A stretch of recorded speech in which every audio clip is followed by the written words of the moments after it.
Donc, oui, bonjour chers élèves. Nous allons continuer avec la deuxième partie de notre première leçon sur la Première Guerre mondiale. Et précédemment, nous avons eu à aborder les causes et les étapes de cette Première Guerre mondiale. Donc, ce matin, nous allons aborder la dernière partie de la Première Guerre mondiale, c'est-à-dire les conséquences de cette guerre. Donc, nous allons voir les conséquences de cette guerre dans le monde et voir l'implication de l'Afrique et du Burkina Faso dans cette Première Guerre mondiale, voir la contribution du continent africain à la Première Guerre mondiale. Donc, premièrement, en parlant de la guerre, nous allons aborder les conséquences. Et en parlant des conséquences de la Première Guerre mondiale, retenez qu'il y a eu plusieurs conséquences que nous allons aborder. En parlant de ces conséquences, il y a eu des conséquences économiques, il y a eu des conséquences politiques, il y a eu des conséquences matérielles. Donc, et enfin, le bilan humain et moral. Donc, nous allons d'abord aborder le bilan humain et moral comme conséquence de la Première Guerre mondiale. Donc, il faut retenir surtout que, en parlant de bilan humain et moral, les pertes en vies humaines s'élèvent à environ 8 millions de morts. À cela s'ajoutent des millions de disparus, des mutilés, des veuves et des orphelins. On note également le déclin moral de l'Europe. En effet, en Afrique, la guerre fit perdre aux Blancs leur prestige et le mythe de leur invincibilité. Oui, au début, quand les Européens sont arrivés en Afrique, les Africains les prenaient comme des êtres qui étaient invincibles. Mais avec la participation des Africains à la Seconde Guerre mondiale, à la Première Guerre mondiale, ils ont compris que ces Européens ne sont pas invincibles, mais sont des êtres comme eux, et bien au contraire, plus faibles sur certains fronts. Ils ont montré vraiment leur faiblesse face aux dangers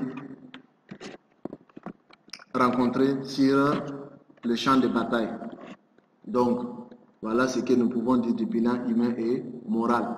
Et en deux, nous allons voir les conséquences économiques et matérielles. Donc, les conséquences économiques et matérielles. Retenez surtout que l'Europe perd sa place de leader dans l'économie mondiale et enregistre de lourdes pertes financières. La France, avec des exemples de pertes que nous allons voir par pays, environ 125 milliards de francs or pour la France. En Allemagne, il y a environ 200 milliards de marques.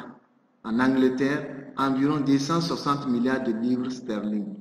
En outre, l'Europe s'endette notamment auprès des États-Unis pour sa reconstruction. Les destructions matérielles sont très importantes. Elles affectent durement les habitants, les infrastructures, c'est-à-dire les routes,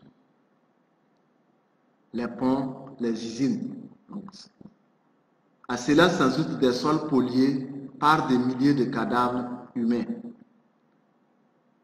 Des nouveaux pays ont accru leur puissance, les États-Unis, le Japon, le Brésil, le Canada, l'Argentine, l'Australie. Donc, voilà quelques pays. Retenez que c'est vrai que cette guerre a fait perdre à beaucoup de pays les richesses, comme la France, l'Angleterre, l'Allemagne, mais a profité aussi à certains pays. Oui, il y a des pays qui ont profité de cette guerre pour vendre aux pays qui étaient en guerre les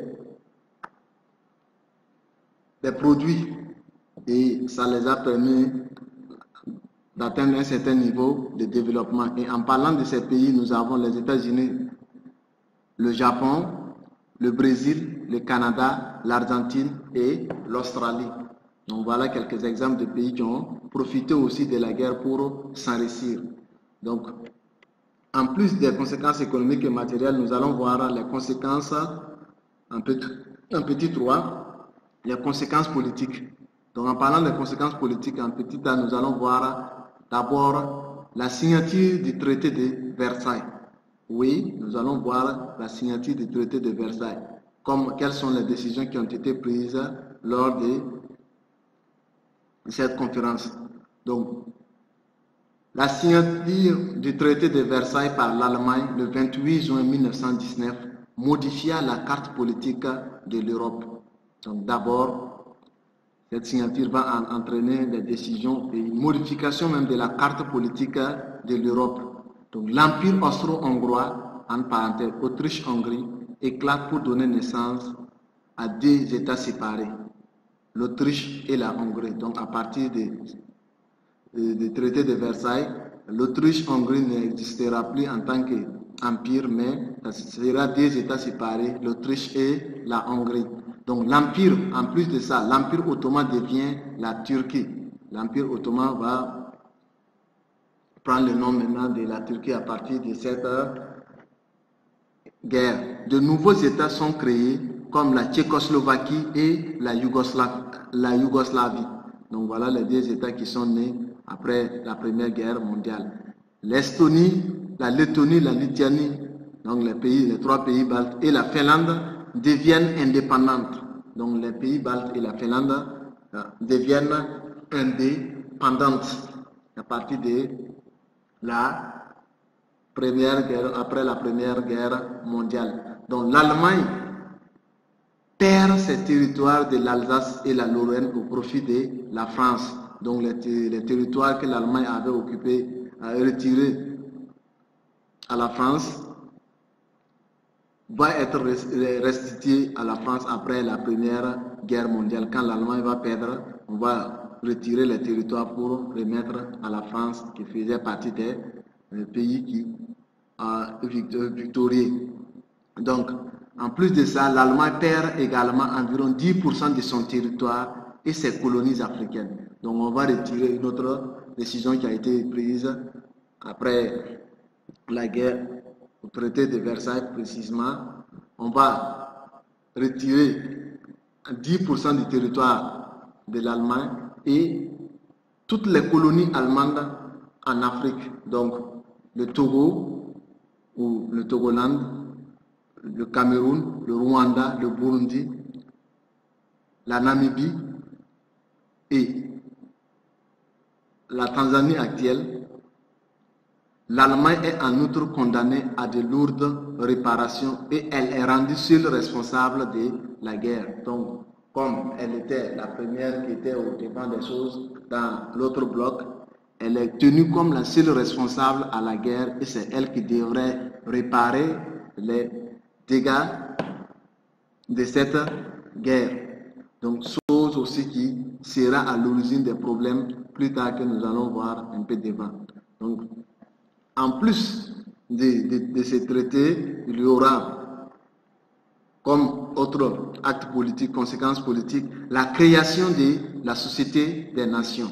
Oui, il y aura une société qui va être créée après, à la fin de la Première Guerre mondiale. À l'initiative du président américain Wilson, la SDN fut créée par les vainqueurs. Son siège fut établi à Genève en Suisse. Donc c'est à Genève en Suisse que le siège de la SDN était établi. Donc elle comportait lors de sa création 32 membres et elle a réuni jusqu'à 60 pays excepté les États-Unis.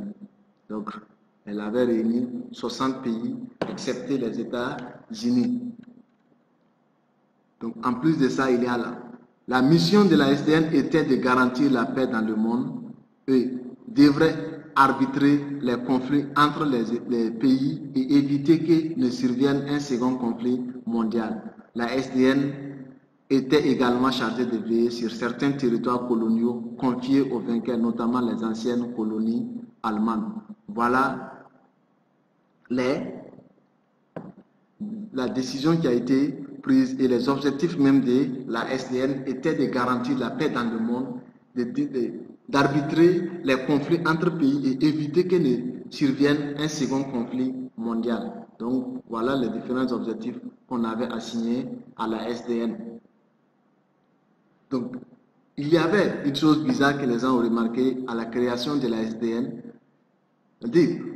Paradoxalement, bien que la SDN a été créée à l'instigation du président des États-Unis, qui faisait partie du comité de rédaction du pacte, celui-ci n'a jamais été ratifié par le Sénat américain en raison de l'article 10, selon lequel chacun des membres s'engageait à préserver l'indépendance territoriale des autres et à intervenir en cas d'agression. Donc, c'est la Constitution américaine qui interdisait la participation des États-Unis dans cette organisation. Donc, c'est ce qui a fait qu'on n'avait pas les États-Unis dans la SDN. Donc, voilà, en grosso modo, ce que nous pouvons dire dans cette partie, les causes, les conséquences politiques. Dernier point maintenant, nous allons voir l'implication plutôt, les implications du Burkina Faso et de l'Afrique dans la Première Guerre mondiale. Oui, l'implication du Burkina Faso et de l'Afrique. Donc, retenez surtout que la contribution de l'actuel Burkina Faso et l'Afrique à l'effort de guerre était nombreux. Donc, il faut retenir que les colonies ont contribué militairement à l'effort de guerre. En effet, les Européens ont mobilisé en Afrique plusieurs milliers de soldats appelés tirailleurs sénégalais. Ces soldats provenaient de la plupart des colonies. Les recrutements de soldats de la France en Afrique noire et septentrionale sont estimés à 600 000 hommes. Donc, il y a eu des soldats africains qui sont partis faire la guerre aux côtés des Blancs. Et dans la partie francophone, il y avait environ 600 000 hommes. Donc, les colonies ont également contribué économiquement en fournissant aux belligérants des matières premières minérales et agricoles. Elles ont en outre contribué financièrement à l'effort de guerre par le paiement de l'impôt. Donc voilà ce que, comment l'Afrique a contribué dans la Première Guerre mondiale. Il y a eu d'abord la contribution militaire. Donc l'Afrique a participé avec des soldats militairement à l'effort de guerre, avec les soldats appelés tirailleurs sénégalais. En plus de ça, l'Afrique a participé aussi économiquement à la guerre en fournissant des matières premières agricoles et minérales. Autrement dit aussi, en payant les impôts, les taxes qui les étaient imposées. Et donc voilà les différentes contributions de l'Afrique au Burkina Faso à la Première Guerre mondiale. Donc nous allons voir maintenant les conséquences de cette participation à la Première Guerre mondiale de l'Afrique ou du Burkina Faso. Les conséquences sont, au titre des conséquences du conflit en Afrique, on peut retenir la mort et la disparition de milliers de tirailleurs. À cela s'ajoutent de nombreux mutilés au sein des tirailleurs. Donc il y a eu plusieurs milliers de morts et des disparus, des mutilés au sein de ces tirailleurs sénégalais. En plus de cela, il y a le partage des colonies allemandes aux vainqueurs. Donc le Togoland et le Cameroun à la France, la Namibie et la Tanzanie à l'Angleterre, le Rwanda et le Burundi à la Belgique. Donc voilà comment on a partagé les territoires, les colonies allemandes en Afrique aux différents vainqueurs, qui modifiera encore la carte politique de l'Afrique. Il y a aussi l'éveil des nationalismes anticoloniaux dans les colonies. Donc après la guerre, il y aura l'éveil des nationalismes anticoloniaux dans les différentes colonies en Afrique. En plus, il y a l'introduction de nouvelles maladies contractées au champ de bataille. Les Africains, lors de la Première Guerre mondiale, les tirailleurs sénégalais sont revenus avec des maladies que les Africains ne connaissaient pas ici, comme la peste et bien d'autres maladies. Donc, voilà les différents éléments que nous pouvons aborder ici. Donc, en conclusion, Retenez que les rivalités politiques et économiques entre puissances européennes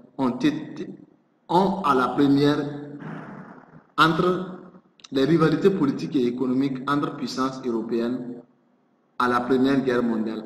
Il y a eu des différentes rivalités entre puissances européennes à la Première Guerre mondiale. Cette guerre a ruiné l'Europe tandis que les États-Unis sont devenus la première puissance économique mondiale. Le règlement du conflit en lui-même ne comportait-il pas des armes d'un second conflit mondial?